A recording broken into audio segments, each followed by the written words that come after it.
Trump சொன்ன முக்கியமான விஷயம் என்னென்னா, நான் 2 வார காலம் அவனை வந்து போட்டு தள்ளாமல் இருக்கேன். அதாவது 2 பேரும் சண்டை போடுறோம், போர் நிறுத்தம் வந்தால் நீங்கள் என்ன சொல்வீங்க? கை கொடுப்பீங்க, ஆமாம், வா டீ சாப்பிடலாமா அப்படிம்பீங்க, பிரச்சனை முடிஞ்சும்பீங்க. உன்னை 2 வார காலத்துக்கு நான் போடாமல் நான் வேணா இருந்துக்கிறேன், 2 வாரத்துக்கு அப்புறம் நான் எதை வேணாலும் செய்வேன், 2 வார காலம் நீ உயிர் பிழைச்சிக்கோ. இப்படி சொன்னால் எப்படி போர் நிறுத்தம்? அது ட்ரம்புடைய துணி அதுதான். ஓகே, ஆமாம், ட்ரம்புடைய துணி அதுதான். விட்டு கொடுக்காம 2 வார காலம் பொழைச்சிப்போ அப்படின்னு சொன்னாராம். ஈரான் அதை பற்றிலாம் கவலைப்படலை. ஏன்னா அவர்களை பொறுத்தவரை இந்த புஷ்கர் மின் நிலையம் தாக்கப்பட்டால் ஏற்படக்கூடிய விபரீதங்களை அவர்கள் எல்லா நாட்டுக்கும் சொல்லிட்டாங்க. இது ஏன் இந்த போர் நிறுத்தம்? புஷ்கர் மின் நிலையத்தை தாக்க முயற்சி பண்ணுறாங்க அப்படிங்கிற செய்தி எல்லாருக்கும் தெரியும். இது தாக்கப்பட்டால் என்ன விபரீதம் ஏற்படும்ங்கிற செய்தியை ஈரான் அரசாங்கம், ஈரான் வெளியுறவுத்துறை எல்லா நாட்டுக்கும் அனுப்பிச்சிட்டாங்க. ஏன்னா சில பேருக்கு அது விஷயம் தெரியாதுல்ல.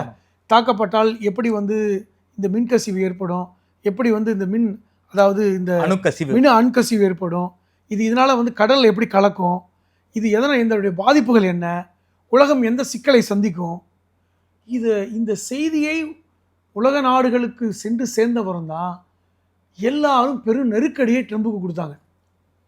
முட்டாள்தனமாக பண்ணிடாத, அப்புறம் எல்லாரும் சேர்ந்து நாங்கள் அமெரிக்காவை எதிர்க்கக்கூடிய இடத்துக்கு நகர வேண்டியிருக்கும், இது உலகத்துக்கே கேடு, நீ 80 வயசுக்கு மேலே இருக்க, உன் காலம் முடிஞ்சு போச்சு, இப்போ இருக்கிற இளைய தலைமுறை, அடுத்த தலைமுறைக்கான நீ வழியை இப்படி பண்ணிடக்கூடாது, கற்காலத்துக்கு உலகம் போயிடக்கூடாது, வளைகுடா நாடுகள் அழிஞ்சு போயிடும், அதை நம்பி இருக்கின்ற பல்வேறு விஷயங்கள் ஐரோப்பாவிற்கு கிடைக்காது, உலகத்துக்கே கிடைக்காது அப்படிங்கிற நெருக்கடியை கொடுத்ததுனால தான் தூங்கிக்கிட்டு இருக்க இந்த ஷபாஸ் ஷெரீஃபை எழுப்பி ட்வீட்டை போடு அப்படின்னு சொல்லி இவர் வந்து நான் வந்து ஓகே 2 வாரம் கேட்டிருக்காங்க, அது ஈரான் ஒத்துக்கிட்டாங்க.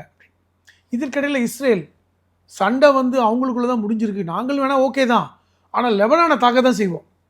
அந்த சண்டை லெபனானோட முடியல, காலைல வரைக்கும் நடந்துட்டு தான் இருக்குது. இப்போ லெபனானோடு இஸ்ரேலுக்கான சண்டை ஏன் நடக்குது? அது ஒன்று இருக்குது, அதுக்கு ஈரானுக்கு சம்மந்தம் இல்லை. ஆனால் லெபனானில் இருக்கிறது ஈரானுடைய ப்ராக்ஸி தான், ஹிஸ்புல்லா தான். அந்த சண்டை நடக்குது. காரணம் இஸ்ரேலுக்கு என்னென்னா, இவ்வளோ செலவு பண்ணிட்டோம், கிட்டத்தட்ட அமெரிக்காவே ஒரு நாளைக்கு $2 பில்லியன் செலவு பண்ணாங்க. 2 பில்லியனுங்கிறது இந்திய பணத்துக்கு 20,000 கோடி. தினம் 20,000 கோடியை அமெரிக்கா செலவு பண்ணிக்கிட்டே இருந்துச்சு. இது வரைக்கும் தோராயமாக அதாவது 160 லட்சத்துக்கு மேலே இப்படி செலவு பண்ணிட்டாங்க.